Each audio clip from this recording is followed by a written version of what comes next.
Chapter 3 Windy Poplars, Spooks Lane, South Side, October 25th. Gilbert, dear. What do you think? I've been to supper at Maplehurst. Miss Ellen herself wrote the invitation. Rebecca Dew was really excited. She had never believed they would take any notice of me, and she was quite sure it was not out of friendliness. They have some sinister motive that I'm certain of, she exclaimed. I really had some such feeling in my own mind. Be sure to put on your best, ordered Rebecca Dew. So I put on my pretty cream chalice dress with the purple violets in it and did my hair the new way with a dip in the forehead. It's very becoming. The ladies of Maplehurst are positively delightful in their own way, Gilbert. I could love them if they'd let me. Maplehurst is a proud, exclusive home, which draws its trees around it and won't associate with common houses. It has a big white wooden woman off the bow of old Captain Abraham's famous ship, the Go and Ask Her, in the orchard and billows of southernwood about the front steps, which was brought out from the old country over 100 years ago by the first emigrating Pringle. They have another ancestor who fought at the Battle of Minden, and his sword is hanging on the parlor wall beside Captain Abraham's portrait. Captain Abraham was their father, and they are evidently tremendously proud of him.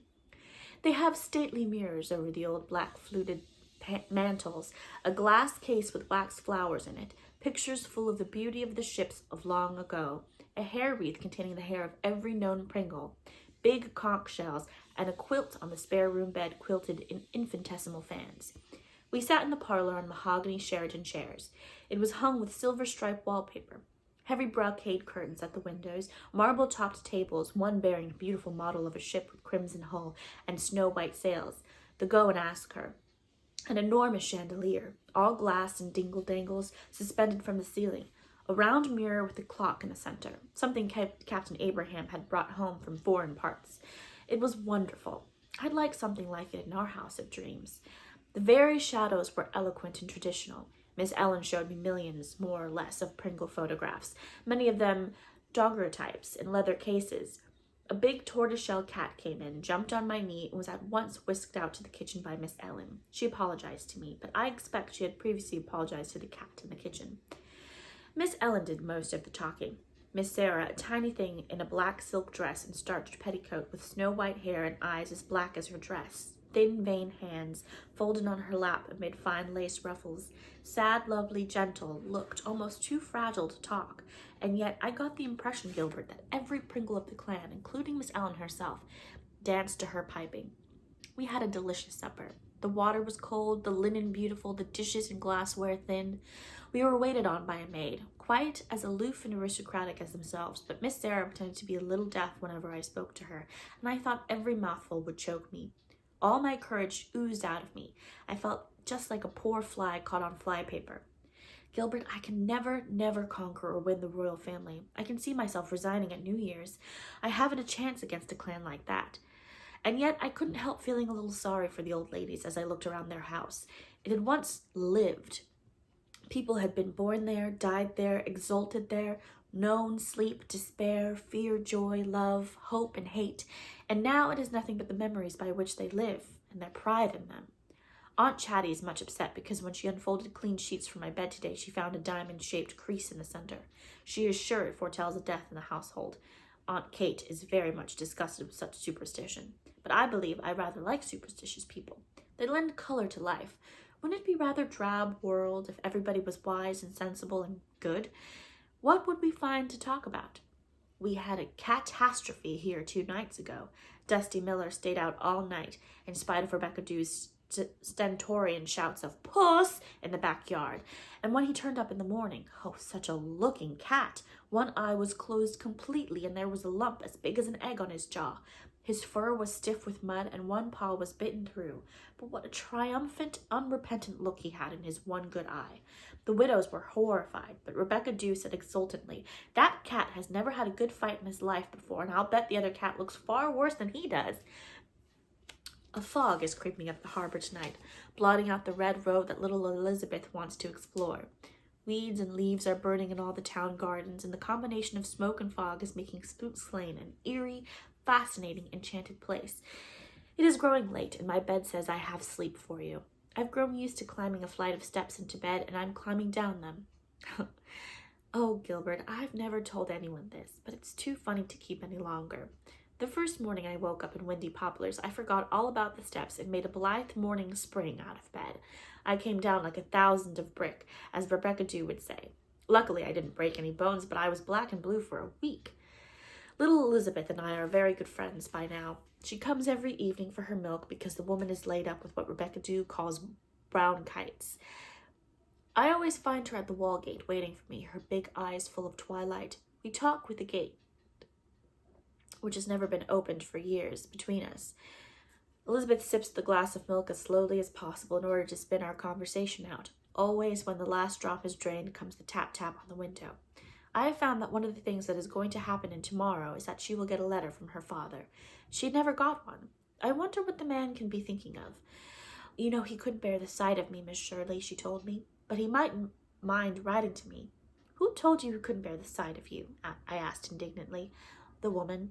Always when Elizabeth says the woman, I can see her like a great big forbidding W, all angles and corners. And it must be true, or he would come to see me sometimes. She was Beth that night. It is only when she is Beth that she will talk of her father. When she is Betty, she makes faces at her grandmother and the woman behind their backs. But when she turns into Elsie, she is sorry for it and thinks she ought to confess, but is scared to. Very rarely she's Elizabeth, and then she has the face of one who listens to fairy music and knows what roses and clovers talk about. She's the quaintest thing, Gilbert, as sensitive as one of the leaves of the Windy Poplars, and I love her. It infuriates me to know that those two terrible old women make her go to bed in the dark. The woman said I was big enough to sleep without a light, but I feel so small, Miss Shirley, because the night is so big and awful, and there's a stuffed crow in my room, and I'm afraid of it. The woman told me it would pick my eyes out if I cried. Of course, Miss Shirley, I don't believe that, but still I'm scared. Things whisper so to each other at night, but in tomorrow I'll never be scared of anything, not even of being kidnapped. But there is no danger of you being kidnapped, Elizabeth. The woman said there was if I went anywhere alone or talked to strange persons. But you're not a strange person, are you, Miss Shirley? No, darling. We've always known each other, and tomorrow, I said. Chapter 4. Windy Poplars, Spooks Lane, South Side, November 10th. Dearest, it used to be that the person I hated most in the world was the person who spoiled my pen nib, but I can't hate Rebecca Dew in spite of her habit of using my pen to copy recipes when I'm in school. She's been doing it again, and as a result, you won't get a long or loving letter this time, belovedest.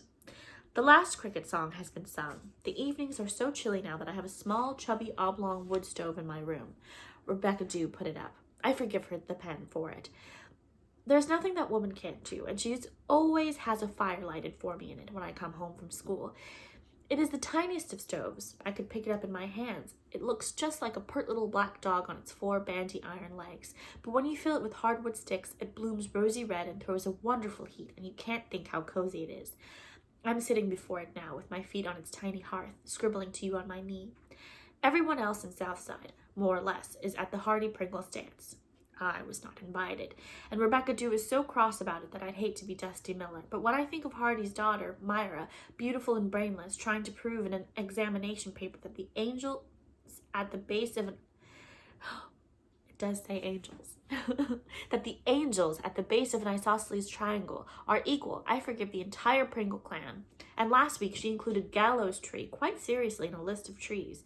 But to be just, all the howlers don't originate with the Pringles. Blake Fenton defined an alligator recently as a large kind of insect. Such are the highlights of a teacher's life. It feels like snow tonight.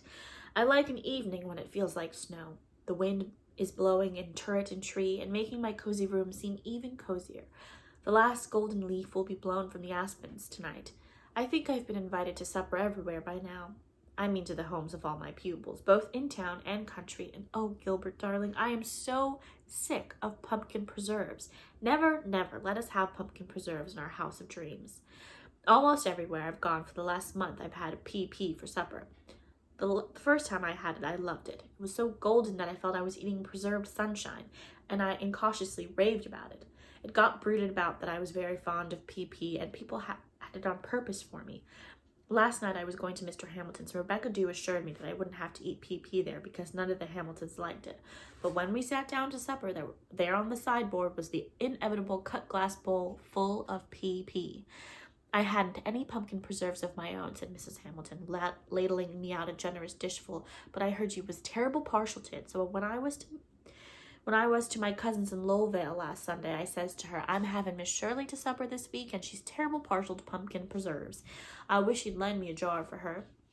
So she did, and here it is, and you can take home what's left. You should have seen Rebecca Dew's face when I arrived home from the Hamiltons bearing a glass jar 2/3 full of PP. Nobody likes it here, so we buried it darkly at dead night in the garden. You won't put this in a story, will you? She asked anxiously.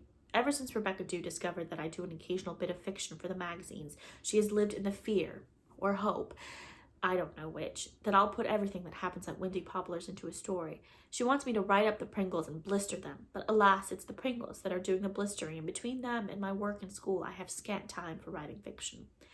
There are only withered leaves and frosted stems in the garden now. Rebecca Dew has done the standard roses up in straw and potato bags, and in the twilight they look exactly like a group of humped-back old men leaning on staffs. I got a postcard from Davy today with 10 kisses crossed on it and a letter from Priscilla written on some paper that a friend of hers in Japan sent her.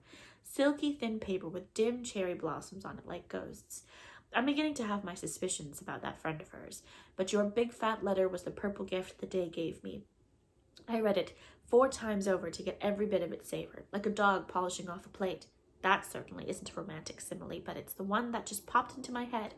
Still, letters even the nicest aren't satisfactory. I want to see you.